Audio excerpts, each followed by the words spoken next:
ನಮಸ್ಕಾರ. ಕನ್ನಡಪ್ರಭ.com ನ್ಯೂಸ್ ಬುಲೆಟಿನ್ಗೆ ಸ್ವಾಗತ. Camera person Allen ಜೊತೆ ನಾನು ಶ್ರೀನಿವಾಸ್. ಇಂದಿನ ಪ್ರಮುಖ ಸುದ್ದಿಗಳು. ಹಂಪಿ ಬಳಿ 27 ವರ್ಷದ ಇಸ್ರೇಲಿ ಪ್ರವಾಸಿ ಸೇರಿದಂತೆ ಇಬ್ಬರು ಮಹಿಳೆಯರ ಮೇಲೆ ಸಾಮೂಹಿಕ ಅತ್ಯಾಚಾರ ನಡೆಸಿ ಹಲ್ಲೆ ನಡೆಸಲಾಗಿದೆ ಎಂದು ಪೊಲೀಸರು ತಿಳಿಸಿದ್ದಾರೆ.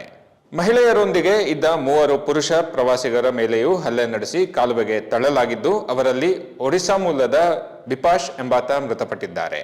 ಘಟನೆಗೆ ಸಂಬಂಧಿಸಿದಂತೆ ಮಲ್ಲೇಶ್ ಅಲಿಯಾಸ್ ಹಂದಿಮಲ್ಲ ಮತ್ತು ಚೇತನ್ ಸಾಯಿ ಎಂಬ ಇಬ್ಬರು ಯುವಕರನ್ನು ಬಂಧಿಸಲಾಗಿದೆ. 3ನೇ ಆರೋಪಿಯನ್ನು ಪತ್ತೆ ಹಚ್ಚಲು ಪ್ರಯತ್ನಗಳು ನಡೆಯುತ್ತಿವೆ ಎಂದು ಪೊಲೀಸರು ತಿಳಿಸಿದ್ದಾರೆ.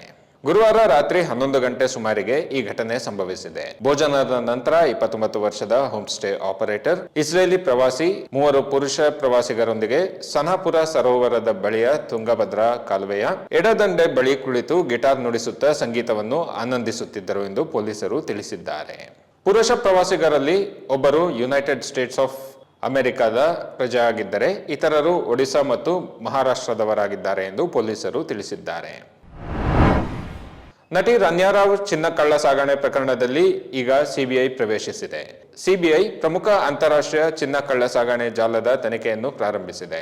ರನ್ಯಾ ರಾವ್ ಅವರನ್ನು ಕಂದಾಯ ಗುಪ್ತಚರ ನಿರ್ದೇಶನಾಲಯ 2025 ಮಾರ್ಚ್ 4ರಂದು ಬೆಂಗಳೂರಿನ ಕೆಂಪೇಗೌಡ ಅಂತಾರಾಷ್ಟ್ರೀಯ ವಿಮಾನ ನಿಲ್ದಾಣದಲ್ಲಿ ಬಂಧಿಸಿತ್ತು. ಆಕೆ ದುಬೈನಿಂದ 14.8 ಕೆಜಿ ಚಿನ್ನವನ್ನು ಕಳ್ಳ ಸಾಗಣೆ ಮಾಡಲು ಪ್ರಯತ್ನಿಸುತ್ತಿದ್ದರು. ಈ ಚಿನ್ನದ ಮೌಲ್ಯ ಸುಮಾರು 12 ಕೋಟಿ ರೂಪಾಯಿ ಎಂದು ಅಂದಾಜಿಸಲಾಗಿದೆ. ಮೂಲಗಳ ಪ್ರಕಾರ ಈ ಕಳ್ಳ ಸಾಗಣೆ ಜಾಲವನ್ನು ಆಳವಾಗಿ ತನಿಖೆ ಮಾಡಲು ಮುಂಬೈ ಮತ್ತು ಬೆಂಗಳೂರು ವಿಮಾನ ನಿಲ್ದಾಣಗಳಲ್ಲಿ ಸಿಬಿಐ ತಂಡಗಳನ್ನು ನಿಯೋಜಿಸಲಾಗಿದೆ. ಈ ಸಂದರ್ಭದಲ್ಲಿ ದೇಶೀಯ ಏಜೆಂಟರು ಮತ್ತು ಅಂತಾರಾಷ್ಟ್ರೀಯ ಕಳ್ಳಸಾಗಣೆದಾರರ ನಡುವಿನ ಸಂಪರ್ಕವನ್ನು ಪತ್ತೆ ಹಚ್ಚಲು ಪ್ರಯತ್ನಗಳು ನಡೆಯುತ್ತಿವೆ. ವಕ್ಫ್ ಆಸ್ತಿ ಅಕ್ರಮದಲ್ಲಿ ಹಾಲಿ ಮತ್ತು ಮಾಜಿ ಸಚಿವರು ಭಾಗಿಯಾಗಿದ್ದು, ಇದಕ್ಕೆ ಸಂಬಂಧಿಸಿದ ದಾಖಲೆಗಳು ಇವೆ ಎಂದು ಬಿಜೆಪಿ ರಾಜ್ಯಸಭಾ ಸದಸ್ಯ ಲೆಹರ್ ಸಿಂಗ್ ಸಿರೋಯಾ ಗಂಭೀರ ಆರೋಪ ಮಾಡಿದ್ದಾರೆ. ಸುದ್ದಿಗೋಷ್ಠಿಯಲ್ಲಿ ಮಾತನಾಡಿದ ಅವರು, ನಾನು ತಂದಿರುವ ದಾಖಲೆಗಳು ರಾಜ್ಯ ಸರ್ಕಾರ ಲೋಕಾಯುಕ್ತಕ್ಕೆ ಕೊಟ್ಟಿರುವ ದಾಖಲೆಗಳು, ಒಟ್ಟು 40,000 ಪುಟಗಳ ದಾಖಲೆ ಇದೆ.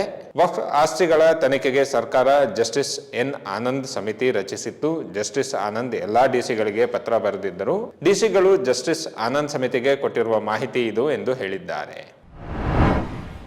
ರಾಜ್ಯ ಕಾಂಗ್ರೆಸ್ನಲ್ಲಿ ಅಧಿಕಾರ ಹಂಚಿಕೆಯ ಕುರಿತು ಡಿಕೆ ಶಿವಕುಮಾರ್ ಹಾಗೂ ಸಿದ್ದರಾಮಯ್ಯ ಬೆಂಬಲಿಗರು ದಿನೇ ದಿನೇ ಪರ ವಿರೋಧದ ಹೇಳಿಕೆಗಳನ್ನು ನೀಡುತ್ತಿರುವ ಬೆನ್ನಲ್ಲೇ ಕಲಬುರಗಿಯಲ್ಲಿ ಆಯೋಜಿಸಿದ್ದ ಸಮಾವೇಶದಲ್ಲಿ ಎಐಸಿಸಿ ಅಧ್ಯಕ್ಷ ಮಲ್ಲಿಕಾರ್ಜುನ ಖರ್ಗೆ ರಾಜ್ಯ ನಾಯಕರಿಗೆ ಒಗ್ಗಟ್ಟಿನ ಪಾಠ ಮಾಡಿದ್ದಾರೆ. ಡಿಕೆ ಶಿವಕುಮಾರ್, ಸಿಎಂ ಸಿದ್ದರಾಮಯ್ಯ ಇಬ್ಬರು ಸೇರಿದರೆ ನಮ್ಮ ಭಾಗದಲ್ಲಿ ಕೆಲಸ ಆಗುತ್ತದೆ. ಹೀಗಾಗಿ ಡಿಕೆ ಶಿವಕುಮಾರ್ ಸಿದ್ದರಾಮಯ್ಯ ಜೊತೆಗೆ ಹೋಗಬೇಕು, ಬೇರೆ ದಿಕ್ಕಿನಲ್ಲಿ ಹೋಗಬಾರದು ಎಂದು ಮಲ್ಲಿಕಾರ್ಜುನ ಖರ್ಗೆ ಹೇಳಿದ್ದಾರೆ. ಇನ್ನು ಇದೇ ವೇಳೆ ಸಿಎಂ ಸಿದ್ದರಾಮಯ್ಯ ಮುಖ್ಯಮಂತ್ರಿಯಾಗಿ ಮುಂದುವರೆಯಲಿದ್ದಾರೆ. ಮುಂದಿನ ವರ್ಷ ಹಾಗೂ 2027-28ರ ಬಜೆಟ್ ಅನ್ನು ಸಿದ್ದರಾಮಯ್ಯ ಮಂಡಿಸಲಿದ್ದಾರೆ. ಒಂದು ವೇಳೆ ಬದಲಾವಣೆಯಾದರೆ ಹೈಕಮಾಂಡ್ ನಿರ್ಧಾರದಂತೆ ಆಗಲಿದೆ ಎಂದು ಸಹಕಾರ ಸಚಿವ ಕೆಎನ್ ರಾಜಣ್ಣ ಹೇಳಿದ್ದಾರೆ.